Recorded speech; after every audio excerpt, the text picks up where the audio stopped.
What's up, everybody? How y'all doing? If you have not seen this movie, I know it's been 3 weeks now. Everybody done seen Sinners by now. You done seen the movie. Everybody got what they got to say about it, but you ain't heard what 4050 Social Club got to say about it. So we about to get into some Sinners. We about to get into it. Come hang out with us. We about to get going, y'all. Let's do this.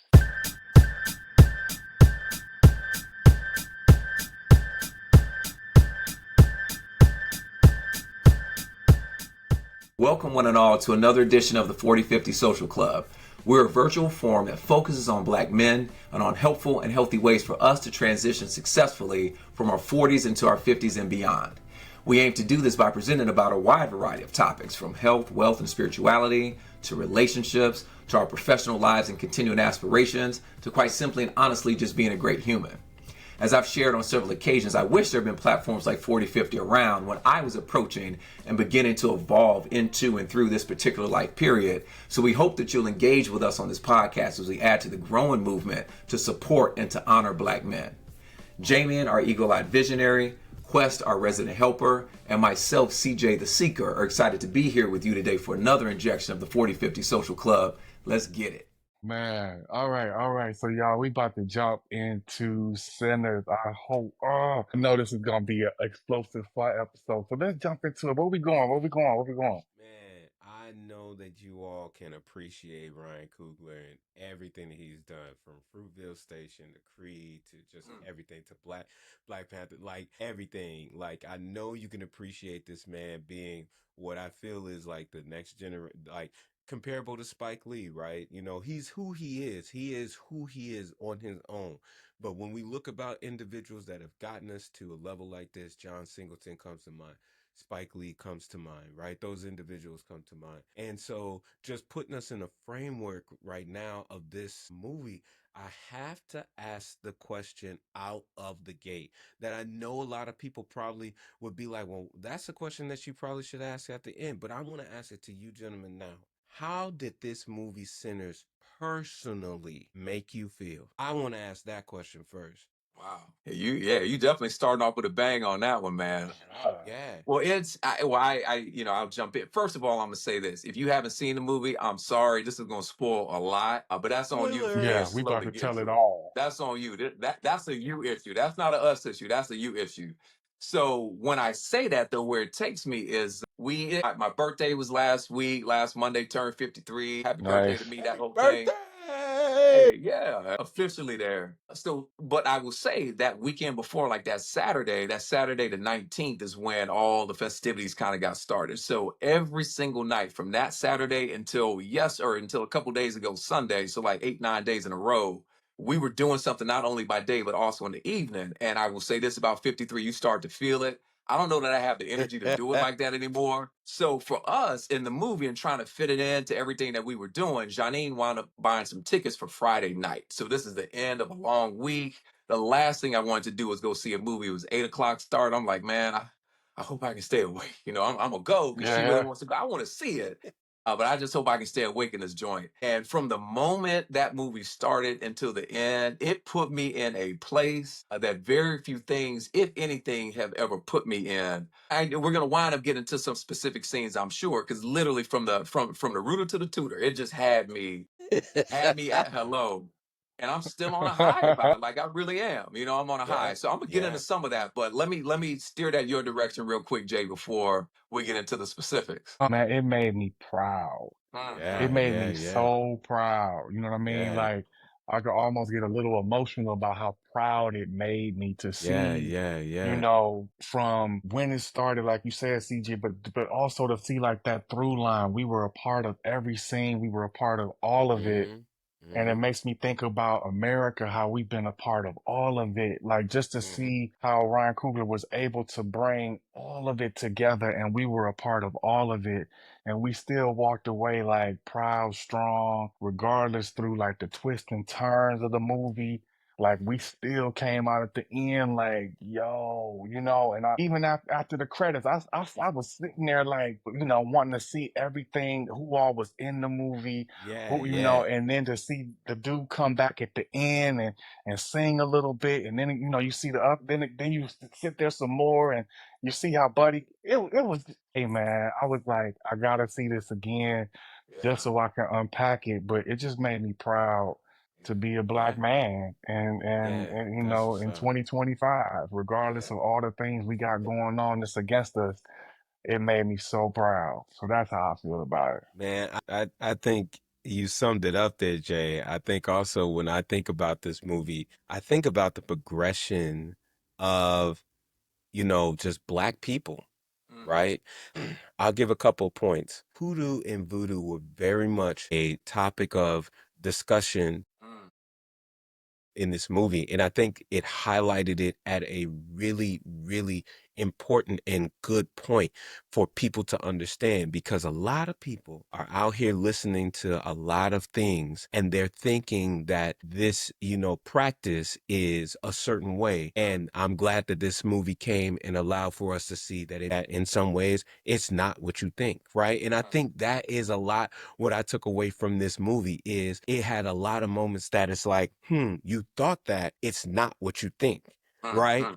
And Yeah. I feel like that is really one of the best things that I came from it or I got from it was the fact that all of these things that we were seeing that were happening, a lot of them were not what you thought.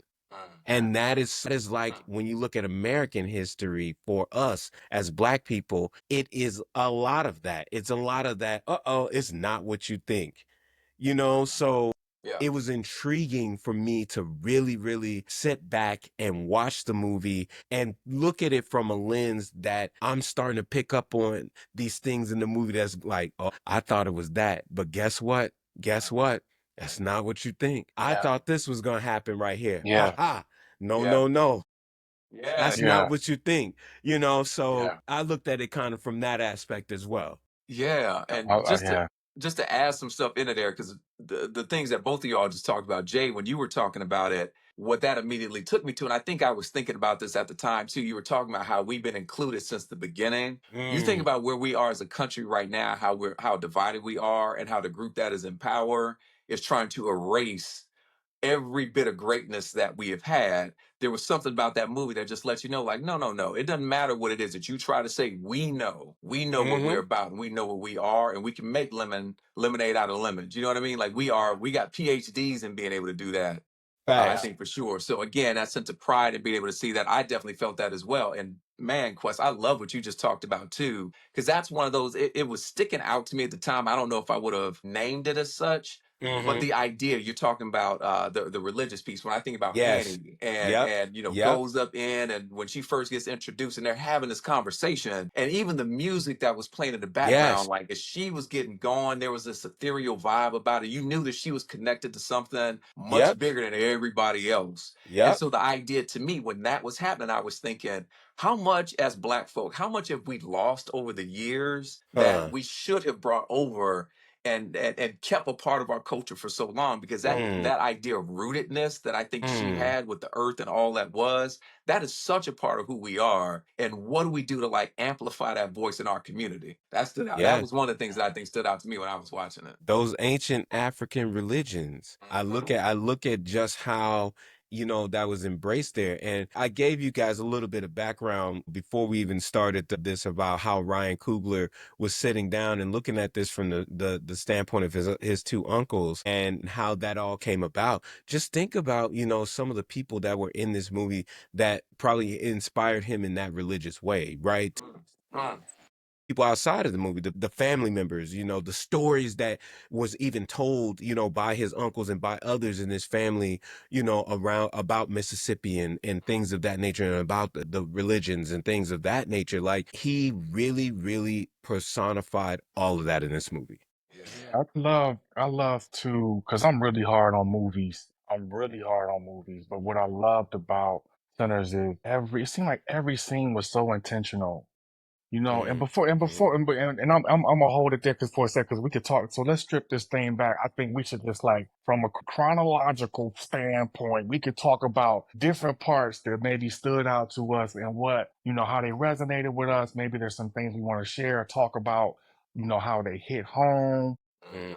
But like, I feel like from beginning to end, it was chock full of intentionality that it was so much in there, it's hard to catch it in one sitting, Mm. you know, Mm-hmm. in which I'm still Definitely. pining to go back and see it again because I know Definitely. every time I go see it, it's gonna be something that I'm like, I didn't catch that the first time, Mm-hmm. Mm-hmm. you know. So it's definitely some more fuel in the tank. But I'll let tell me what let's walk through it real quick. Let's see if we can walk through it. Yeah, just the opening scene. Opening scene, coming into that church, with the half of the neck of the The guitar, guitar. you know what I'm saying? And just the whole situation. People don't know that that was one of the greatest poets ever in the history of poetry. That was the father to that young man, and that was Mr. Saul Williams. Saul Williams, I don't know if y'all know about this man, but my God, for him to even be cast in the movie, I thought was incredible. So to come in to see Saul Williams as the preacher. Wow, I didn't know that. I didn't So I didn't know that.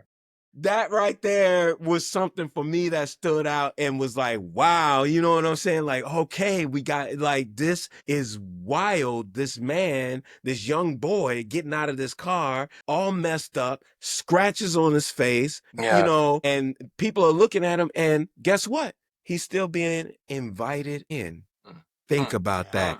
Yeah. He was That invited in. mm-hmm. Oh man, come on. Come on. Come on. Come on. Come on. Come on. Come on. Come on. Good. Come That's on. good. I'm gonna leave that there. I'm gonna All let right. y'all handle the Yeah, rest of that, but I'm yeah, gonna I'm gonna start it out. That's the beginning. That's the opening scene. that's the beginning. We about to have a part 2 and 3 of this episode.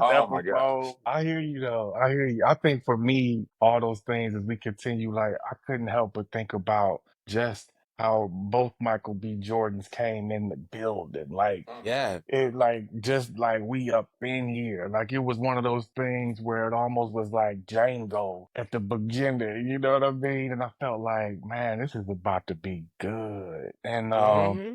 to see his development and his growth as an actor and how he was able to really interact with himself and the cinematography around how they made them seem like two different people, but they were still the same person was like amazing to me. And I couldn't help but think about how these are probably, the same human being, but multiple sides to the same person. Mm. And how he started it off that way, one drinking, one drink, one thinking. It was like all these different things but that's what stood out to me in the beginning, just how well they did a good job of making those two people be different, but also be one. Jay, I thought about that also from the aspect of how us as black folks, we are kin folks, right? So Yeah. we look alike, right? In our Yeah. structure and the way that our community is developed and things of that nature, it looks very similar, but there are distinct things that, make us different, even in that same community of togetherness, right? And so I looked at that also with these two characters, how they are the same community of person, but had different aspects in that same community. Yeah. Oh, that's good. That's good. That's good.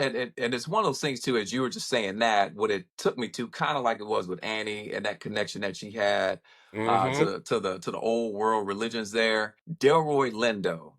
Mm.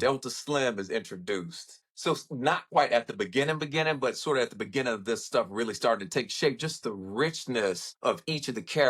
Yeah.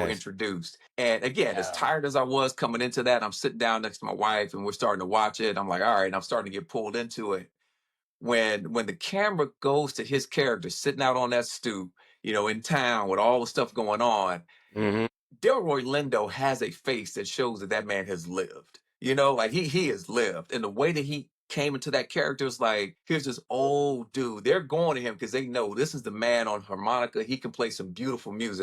But when they introduce him, you're looking at him like, man, that man done been through some stuff. He done had a hard life. And when you think about the Yes. blues and what it is, it's the idea Yes. that the blues is it's your way of sharing with the world what your pain is, but Mm-hmm.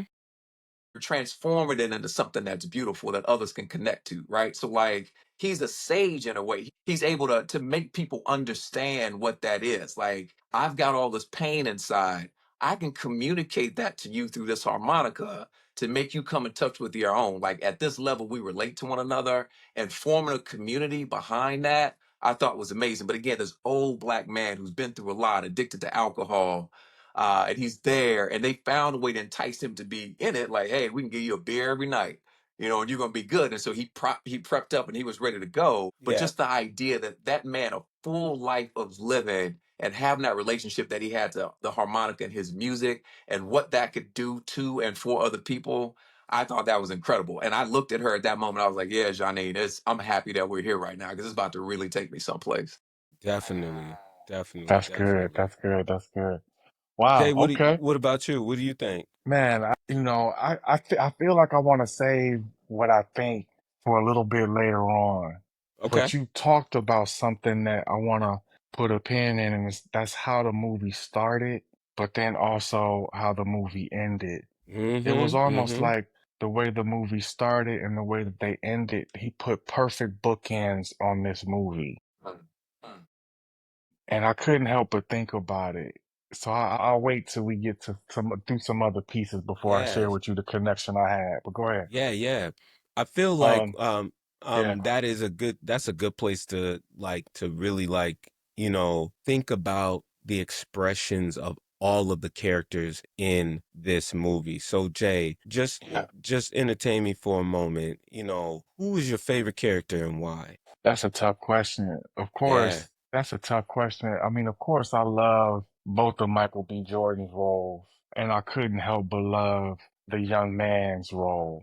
Mm, Buddy's role. I couldn't help but love him. I think I was connected to him because I looked up to my uncle so much growing up when I was a mm-hmm. young tyke, and one of my uncles is a professional bass player. And I Mm, remember when I was 3, 4 years old, he had bought me a bass and I used to be wrapped around his ankles learning how to play the bass. I think by the time I yeah. was 4, like I learned how to play Purple Rain or whatever. And you always used to tell Nice. me like, you're gonna be a dope bass player, you're gonna be so much better than me. But I always was wanting to get information from my elders. Like I was always wanting to be around them.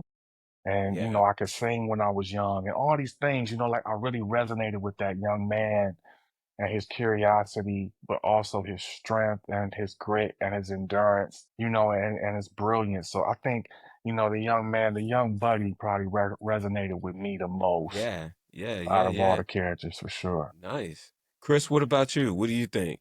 Man, as Jamie was talking, I was trying to think like, man, who am I going to answer for this? This is I don't know if I can really pick a favorite.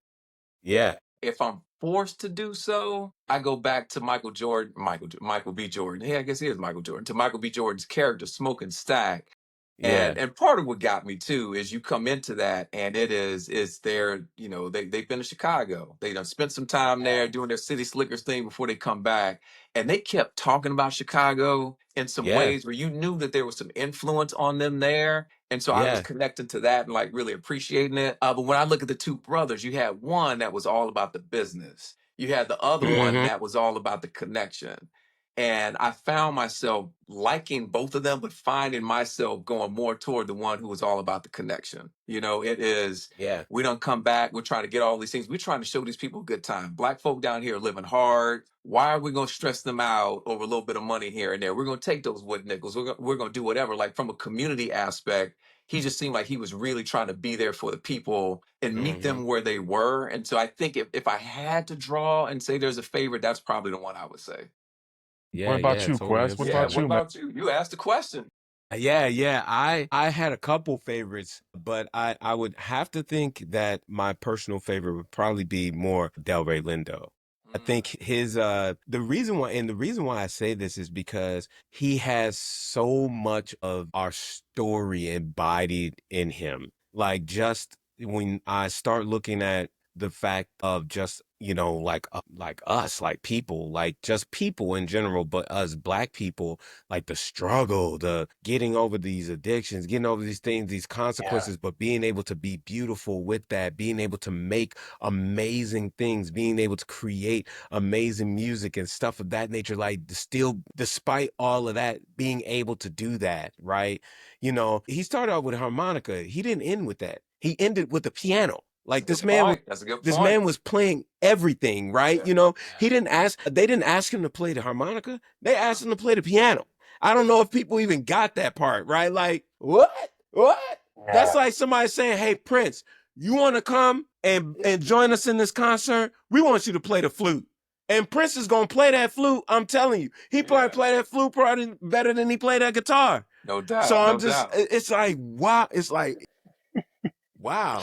You know That's what I'm good. saying? Yeah, yeah, But I also liked Annie.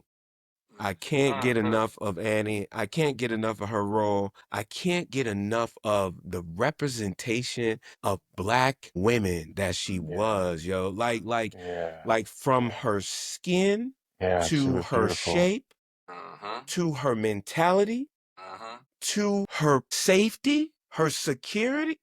Yeah. Listen. Yeah. And to understand that brothers like Michael B. Jordan, right, stack smoke like brothers, right, want to, not forced to, Yeah. not had to, want to engage with women like Annie, right? Like that, she meant so much in it. And I'm not going to go too much into it. I want us to keep going. She meant so much in this that when she died, Yeah, at that point in time, they retreated. They retreated. Mm. When he killed her, they retreated. She was so important to their game. So I thought she was great as well. So Delroy and Annie, Annie. both, Yeah. both.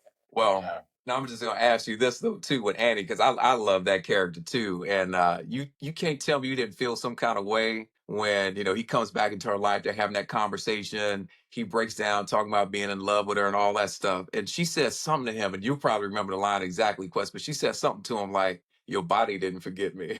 Yeah, I was yeah, like, okay. yeah. and then it went down, and then it went Like, right down. The next scene, it went down. But right. Like yo, that's where we're going now. listen, Okay. And she was listen, right. She was listen, right. I don't listen. care what's coming out your mouth. That's I right. know your body remembers me, That's right. That's Like, right. man, That soul connection. That black. listen. Listen, a black woman connect with you on a soul level like that.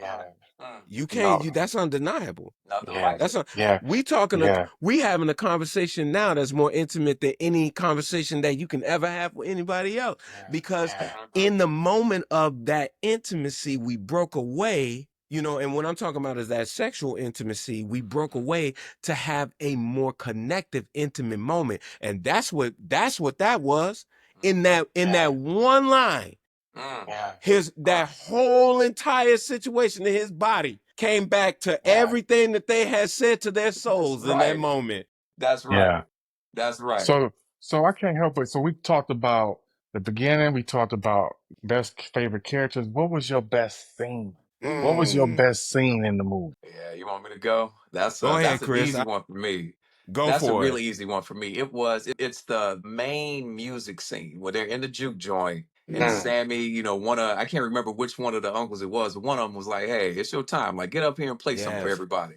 Nobody knew what it was going to be. And so he gets started. And what I loved about it, he wasn't nervous going into that either. It wasn't like, No. "Oh, okay, I think I'm going to go up and do it." The time was ripe, and he's like, "Hey, when I play, magic happens." So he gets to going and things are sounding good. And then all of a sudden it starts to kind of like pan out a little bit, like the sound got different. And it wasn't about the Yes. sound that he was creating there. What you then see, you see a brother down there looking like Jimi Hendrix playing, Yeah. playing a rock guitar. And then it starts going in all these different directions. So the music, there was something timeless about it. And the Yeah. idea that Sammy, as this young man, had that for being able to play in a way that tapped into that timelessness, that tapped into that frequency.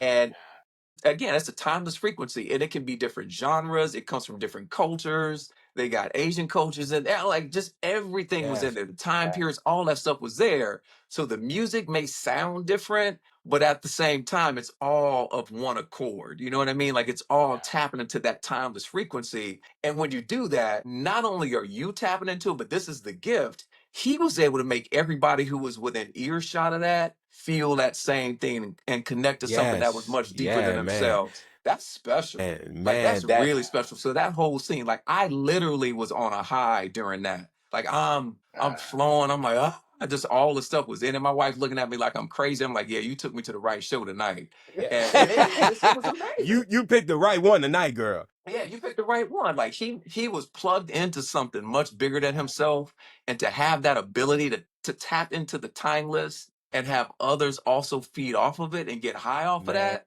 man, dude, that ooh, that scene was that's one of so those things that's great. gonna That stay with scene me was so forever. great. Yeah. That scene was so great. Just seeing the futuristic, seeing the old school, seeing the different artistry that was coming out of that. That scene was so awesome. And I don't know if it was different for people that saw it in the regular digital sound than the IMAX sound, but I saw it in IMAX, and that entire moment was it was so much. And what I mean by that, it was so many emotions like coming over me all at once about our culture, about Black people, about what we stand for, about what we create, about what we do, about how we feel, about how we make people feel, about our music, about just everything that is what we have created since we have been in existence here in these United States. Dude, say it. And just the creativity behind that too, because like as you were just Yes. saying that and talking about what we're able to create, when you think about it, you can't create more than what you are.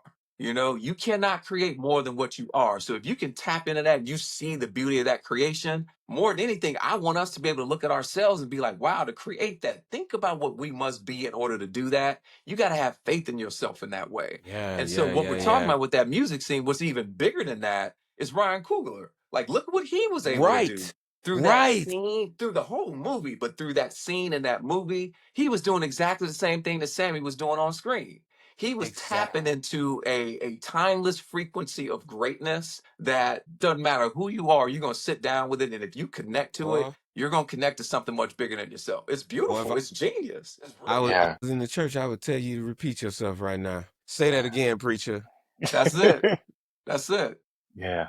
No, Well, how that's about you, good. Jay? Man, that scene that you just referenced is so profound. It's so hard for it not to be one of the best parts of the movie. I couldn't help but keep drawing parallels to a movie I saw back in my youth. Was this movie called From Dusk Till Dawn? Oh, Mm-hmm. yeah. Yes. And Yes. Selma Hayek. it kept bothering me because I'm up here watching this flick and I'm seeing the parallels to this movie, and I'm thinking about there was singing in that movie and there was all these Yes. different people coming together, but it was not black, it was a brown flick. So it was like it was just, so I kept thinking about, so I think that those were some of the distractions I was having when I was looking at those parallels.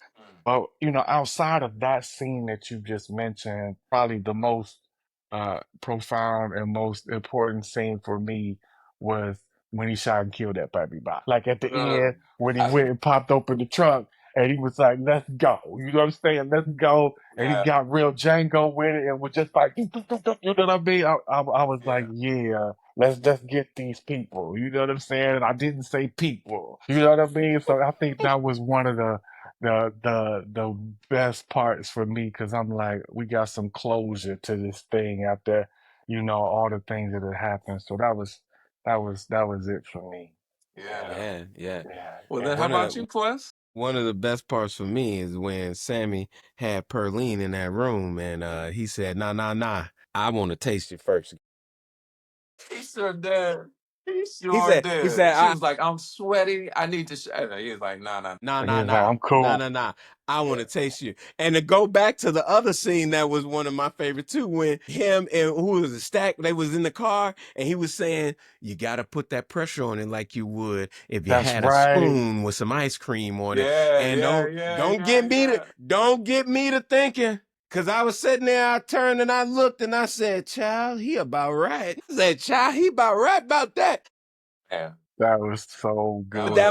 that was one of my favorites. And I think the other one that was really one of my favorites was when he had the same Jay, when he was shooting up, right? But he had got shot.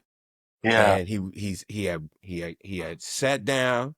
It was. And Annie was to his right, and she said, "Do you want to hold?" When she said that, You felt it. it took everything in me not to even get a whole face of water going on. Yeah. Cause when you heard her voice, and then you knew that's what she was gonna say, you knew it. So when she said, "Do you want to?" I said, "Lord have mercy." And the peace. Yes. The sense of peace Yes. in that moment. The sense Yes. of freedom. Yes. The sense Yeah, of that was freedom that came deep. with that moment. Like all of this. I don't need this no more. I don't need this no more. It's time for me to go. And I'm comfortable. I got to go, and I'm good with it. And I'm I good did what with I it. came here to do. Yeah. And it's time for me to enjoy the fruits of my labor. I'm done. Yeah. Well, that's interesting though too, because what you're saying when you're talking about it, you're talking about us looking at that scene. You and I are dads in that way. Jay, you're a dad in another way. Like you feel that connection in a way that every dad that's out there, where that connection is just Black masculinity in general, and the feelings that we all had when we were watching that, like touching that tender spot. And looking at these characters. I'm thinking about Michael B. Jordan, both of them. I was talking a little bit earlier about Annie. The other one, when he had Mary, and both of them broke down at certain points and got beyond that stoicism, that hard exterior. They each had a person in their lives that could take them there. And they were admitting things. They were showing that softer side of themselves. And when you think about it, That's what we right. grew up with, like part of the reason we have this podcast is we feel that men our age aren't having these conversations. Men our age aren't allowing themselves to be vulnerable in that way. I don't know what it was really like back in the 30s. I have no idea what it was really like because I wasn't there. I know the stories that I heard made it seem to me like Black men weren't going there. This movie put out there for us to see an older version of us that's saying you could have done this too. You know, like you can do this. And there was growth in there. There was healing in them allowing themselves to be there. So I think the way that they set it up created a situation where we as men could be watching that scene with Michael B. Jordan at the end about to hold the baby and and get there because it got us. It got me. Yeah, man. I couldn't even say anything. That thing hit me, boy. Yeah. I was choked up. I couldn't say anything. That thing hit me. I heard her voice and I was like, Lord have mercy. This didn't. So I know we've gone from beginning to end. The one thing we have not talked about that we have to touch base on, even if it's just for a couple of seconds, was the role that the white girl played. I'm not gonna let us walk away from this it's real. session. We gotta talk about that. It's And real. as we talk about all these things that are happening with Black men and white women and the impact, and they making poor decisions. Shannon Sharp, we just talked about him last week. What role does she have to play, y'all? I want y'all to drop it on me, please. Listen, y'all saw me last week. Y'all heard me last week. And I'm going to tell you one more time. You keep trusting them. Keep trusting them. You saw Rosewood. You saw it. You saw it. Keep trusting them. That's all. That's really all I got to say. You go ahead. You keep trusting them.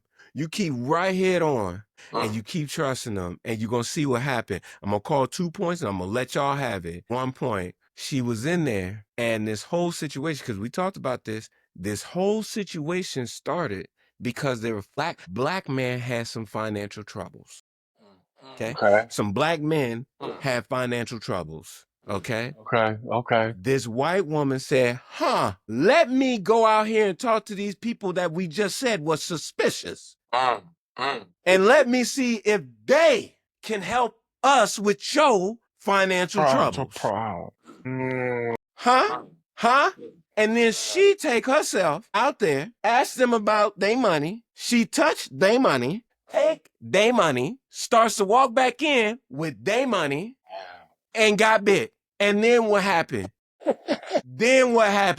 Wow. She comes to the door, looks familiar, says words that we didn't know were the code words of I can't come in. and actually gets in. Hey, let me in. Okay, come on in. Yeah. Ha ha. Yeah. This is the code switching on the other side. Yeah. Cause now she in. Not only is she in, she takes that thing that made her connective on an intimate level with this man to destroy him. Y'all's turn. I'm done. Cause that's all I'm gonna say. I started with it and I ended with it. It's the same thing as last week. You keep letting them. Keep letting them. Go ahead, CJ. You gotta tell us what you think. Man, yeah, there's a lot there. I think for me, it was the moment that she decided to do that, to go outside. And again, you know it's going to go left at some point. But the moment she decided to go outside, all of us knew, there it go. There it goes. There it go. The moment that happened, we're like, oh, there it go. It's about to go down now. There it go. There it For goes. me, now interestingly, it took me to a slightly different place though too, like less racial. It took me to a biblical place. I was looking at it like Adam and Eve.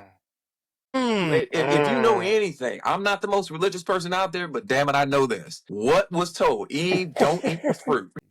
Eve, don't eat the fruit. Don't be tempted by that. Leave well enough alone. We're good here. These are the rules. Stay by it. Don't go out there with them people. We ain't let them in. We don't need to go out there and fraternize with them. Money got in the way. So that's a whole nother topic. Money got in the way. Where dude is like, yeah, maybe you need to go out there and finesse that and see if you can make this happen. But the moment she went out there and bit into that apple, she was the apple that got bit into, I guess. But the moment she went out there, I was like, Adam and Eve right here. Don't eat the fruit. Now you're creating a year, or you're creating a lifetime of labor and sin right here. Yeah, so that's where I went with it for sure. Jay, what you thinking? What you over there Yeah, thinking? I see you cooking it up. I couldn't help but think about her complexion. When I first saw her, I didn't know if she was all the way white or if she was like Creole or, she kind of looked like she had something going on, a little extra. And that's how they get us, right? They get us with somebody that, look a little extra on the outside and then they be real extra cool on the inside. So I saw those pieces, but then I also recognized she was nothing but trouble. And so that's when I was just like, she got some role to play in the demise of some black man in this movie. And I was hoping it wasn't gonna be old boy, but it was. But also she was one who infiltrated the Carter and blew the whole place up. So it just made me think about how the decisions that we make can impact more than just ourselves, especially when, it's a You white right. woman involved. I mean, it's just something to think about and just makes me think about all the conversations we've been having and how he was able to also capture that in this movie, Yeah. over couple hundred years later, it's still a issue. Yeah. And Yo, it's just like, that's wild. man, You know what? I'm on one more thing on that note, Jay, because I think there is another way to look at this too. Like, okay, going back to the whole situation of her going out there, she made a mistake. She made a mistake. And even in her mistake, think about this now. I know they were turned, to become vampires, but we come to the end and they too are still together.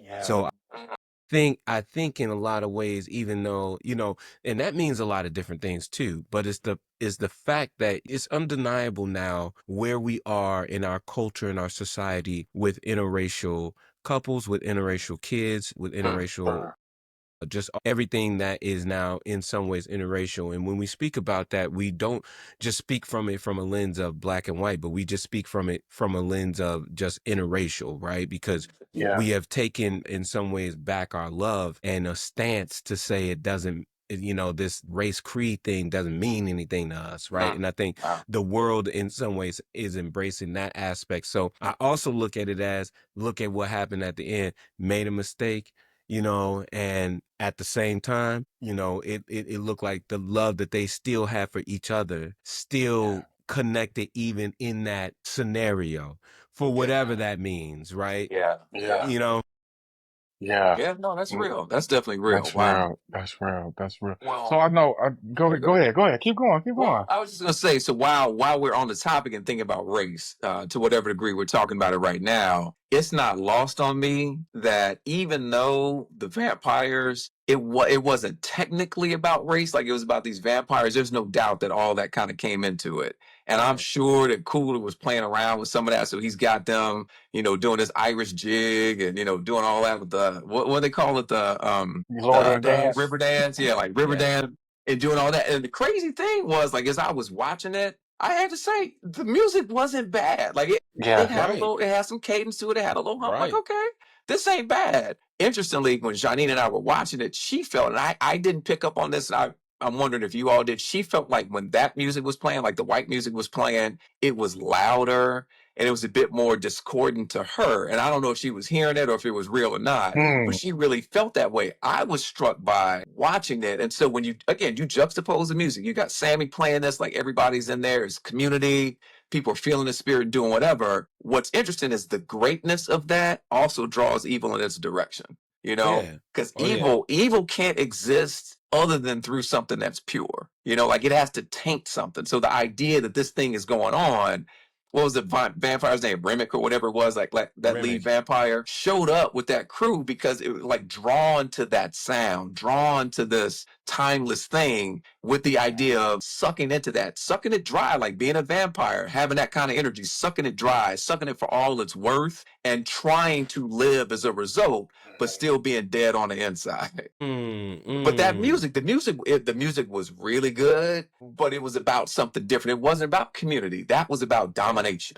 That Yeah. music was about, like, it was a war cry. Like, we're getting all this together before we go and feed off of this good energy that's in there. Like, that was not lost on me for sure, as I Yeah. was watching. And again, just the idea of vampires. It is, what is it? It can look really sexy on the outside. It can look like, hey, I get to live forever. I can have anything I want. I can do this. I can do that. But at the same time, you can't even see the sun. Mm, You can't even see it. And that's mm. actually part of the reason I'm wearing this sweatshirt right now. It says sunshine Sunshine. on it. It's seriously, I knew we were gonna be doing this episode. I was like, I gotta have that in there. You can't Yeah. even see the Wow. sun. You can have all these things. You can't even see the sun. You can't do it, but you Mm, gotta live. You're mm, trying to mm, live. You're trying to feel something that you can't feel because you're soulless. All you can do is try to suck that out of somebody else. mm, mm, mm, mm. Mm. Wow. Well, Wow. man, good. It's two other things that stood out to me that we probably didn't talk about, and we probably saved it for another conversation. Was the role that the Native American played in Yes. the. Yes. Yeah, yeah. And you remember what the Native American said when he Mm. knocked on the door, and he was like, "Whatever's in there, we need to get rid of this thing right now." And I Wow. was like, it didn't hit me till later, but think about their history and how they were impacted. You know what I'm Mm. saying? And he was able to touch base on that just a little bit for you to think. And it's like what it told me was the American Indians, like, we already been through all that you about to go through, black Mm. people. We trying to come exterminate this situation so y'all don't have to go through it. That was kind of like some of the parallels I saw, but it was so subtle and so quick that we wouldn't have had a movie if Mm. if you'd ended up killing dude early on. But Yeah. that's something that made me think.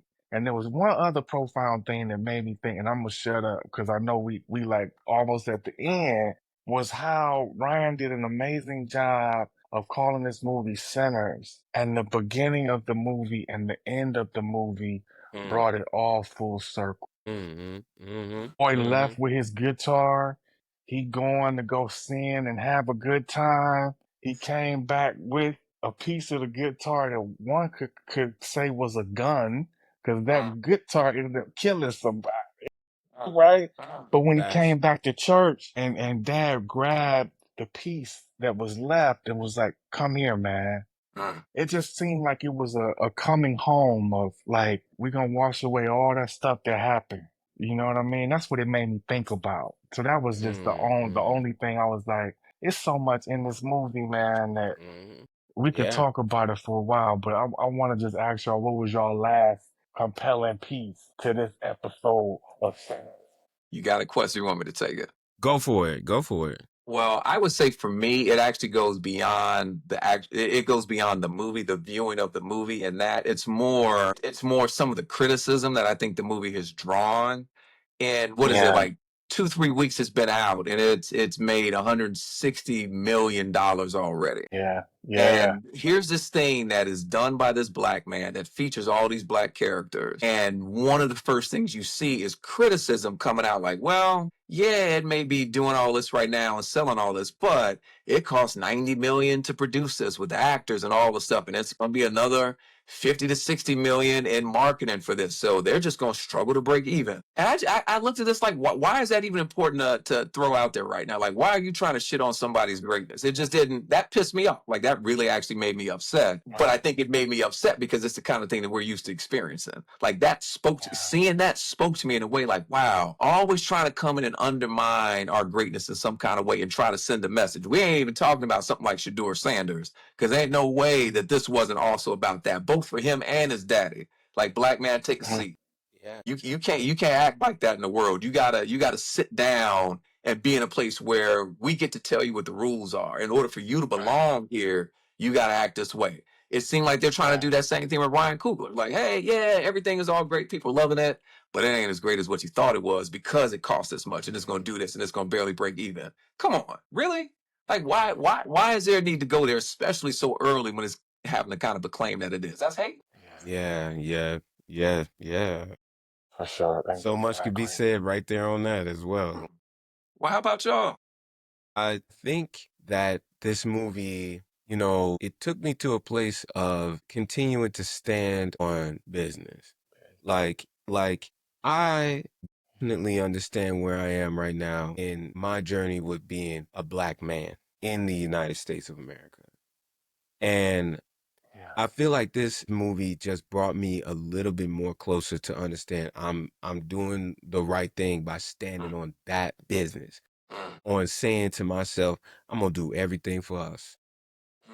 It's about us. And not from a standpoint where I can't love other cultures and other people, not saying it just from the specifics of that, but I need to get us together. I need to help be part of us. I need to learn more from us. I need to do more with us. I need to be involved in helping us more. I need to be all of these things more for us because that's what is needed. And this is what that movie has said to me. I need to stand on that business of being more for us. I like that.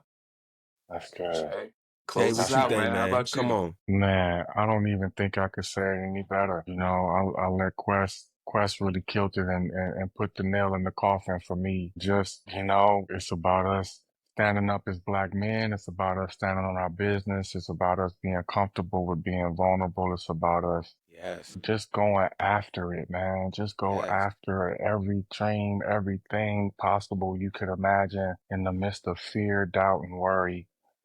Hopefully this experience with this movie will show you that you are more than capable of doing anything that you put your mind, whole body into. So that's all I have. I think it was an amazing. Hats off to you, Ryan. Hats off to you, Michael.